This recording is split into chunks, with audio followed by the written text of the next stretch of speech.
లతా ఛానల్కి స్వాగతం. ఈరోజు మనం ఇంట్లో నెయ్యి తయారు చేసుకోవడం ఎలాగో తెలుసుకుందాం. ముందుగా చిక్కటి 1/2 లీటర్ పాలని స్టవ్ పై పెట్టుకొని మరిగించుకోవాలి. పాలు పొంగు వచ్చిన తర్వాత స్టవ్ సిమ్లో పెట్టుకొని 5 నిమిషాల పాటు పాలు మరిగించుకొని స్టవ్ ఆఫ్ చేసుకోవాలి. పాలు మరిగిన తర్వాత ఈ పాలను తీసుకొని ఫ్రిడ్జ్లో పెట్టుకోవాలి.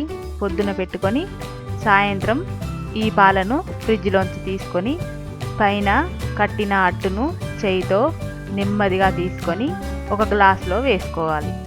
ఈ నెయ్యి గ్లాసును తీసుకొని మళ్ళీ ఫ్రిడ్జ్లోనే పెట్టుకోవాలి.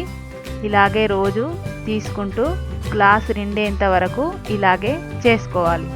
గ్లాసు నిండిన తర్వాత ఒక 2-3 రోజుల పాటు అలానే ఫ్రిడ్జ్లో ఉంచుకొని ఆ తర్వాత తీసి ఇప్పుడు స్టవ్ పై ఒక మందపాటి గిన్నె పెట్టుకోవాలి.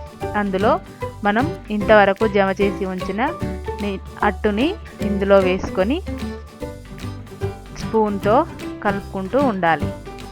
మీరు చూస్తున్న విధంగా ఇలా నెమ్మదిగా కరుగుకుంటూ వస్తుంది.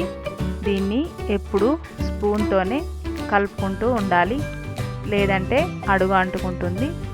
మీరు చూస్తున్న విధంగా నెమ్మదిగా అట్టు మొత్తం ఇలా నెయ్యిలా మారుతూ వస్తుంది. నెయ్యి మొత్తం అయిన తర్వాత దీన్ని వడగట్టుకొని ఒక గ్లాసులోకి తీసుకోవాలి. అంతే, నెయ్యి రెడీ. మరిన్ని వెరైటీస్ కోసం లతా ఛానల్కి సబ్స్క్రైబ్ కాగలరు. Thank you.